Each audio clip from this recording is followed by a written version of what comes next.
Continuing on our discussion of the side of demand in output markets, the side of the consumer who buys things, I'm going to continue with this graph, which is the graph we ended with in the last video.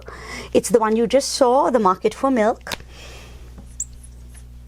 And in the market for milk, this one is just the demand side. I don't have any story about what the suppliers are doing. Just remember, one side of the market. And it's the same numbers, the dollars per gallon and the gallons of milk, the ones that I had before. And this is the demand curve I had. And just to remind you, I've called it D0, and the D0 is under conditions that I'm going to call ceteris paribus, shortened as CETPAR, which says that given that everything else is unchanged, everything else, your tastes, costs of other goods, your income, public expectations, whatever you want, focusing only on the price of milk based on the preferences, and I'll talk more about that when we come to the theory of the consumer, based on the decisions of our consumers A through E. This is what we got for the whole market.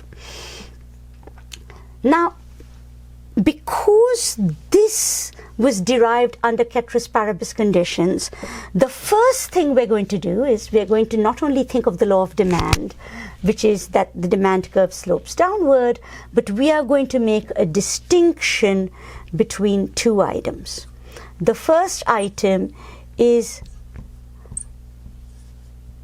quantity demanded, and so whenever I'm reflecting a change in consumption decisions due to a change in the price of the good ceteris paribus, I'm going to call it a change in quantity demanded. Just vocabulary so that we can distinguish between things. That's all. So when the price falls from $4 to $3, I used to purchase in my market 1 gallon of milk. People now want to purchase 2 gallons of milk, ceteris paribus. I call this a change in quantity demanded. That's all. Okay? So quantity demanded, changes in quantity demanded are responses to changes in the price of that good, ceteris paribus. But of course, other things change as well. The ceteris is not always paribus. And so when the ceteris is not paribus, when other things are no longer equal, think of it in terms of my visual vocabulary as if the curtain went down and I changed the set. So the ceteris paribus is like the set. Like, these are the tastes, these are the other goods, this is that, and then I've got a story of demand and demand curves.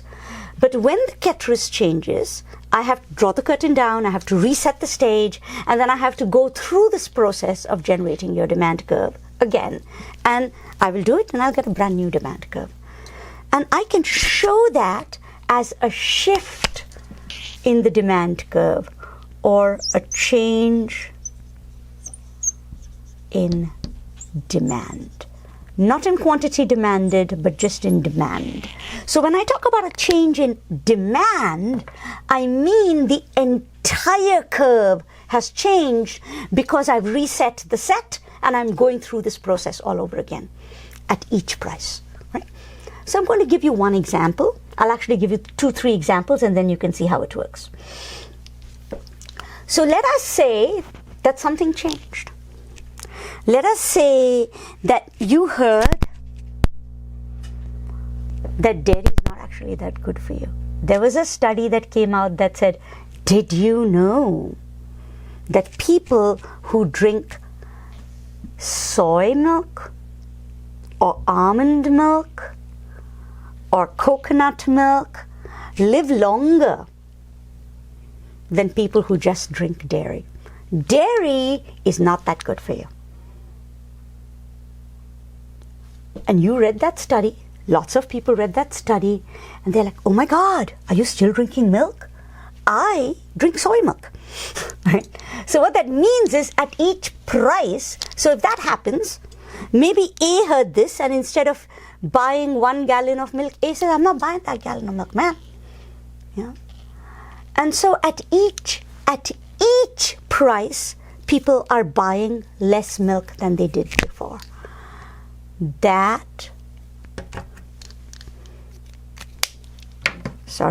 Restarting.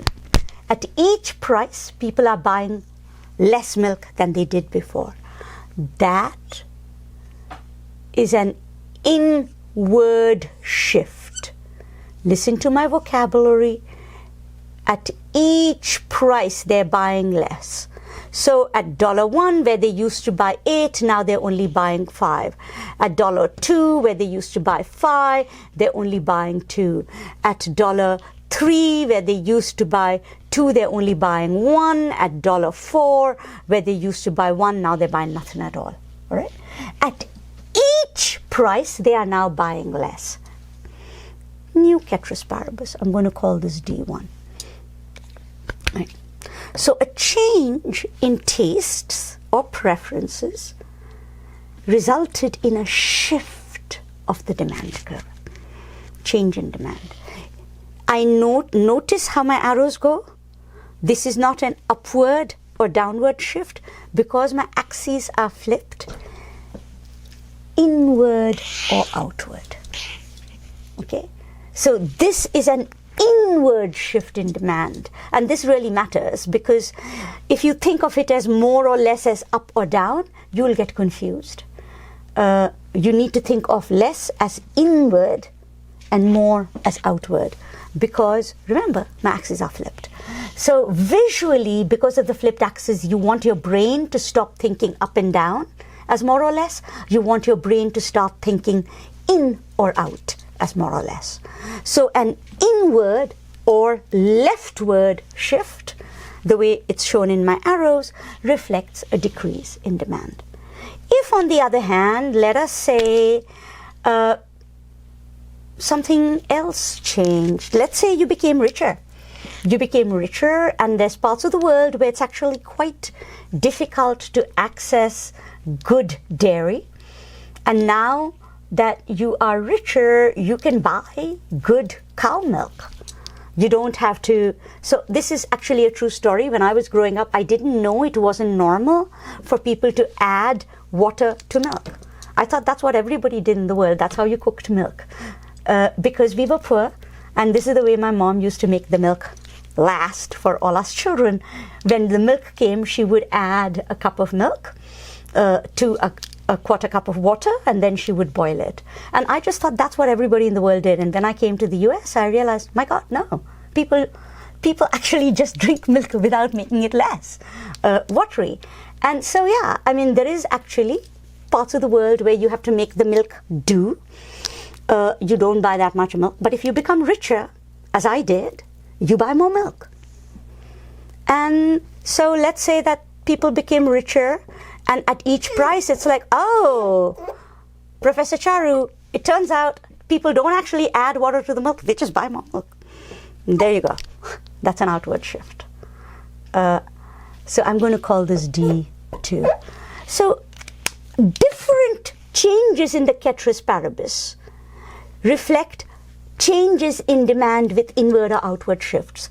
So each of these inward or outward shifts is an actual story about something happened in the world, and that caused some change in some behavior and in what people were doing. Most normally conventionally, here are some examples, and your textbook and the exercises we do will have more examples of this. Normal goods, when income goes up, you buy more of them. There are some goods called inferior goods. When income goes up, you buy less of them. That's because you're richer now. You don't have to buy this. So Spam in parts of the world. I was in Hawaii for a long time.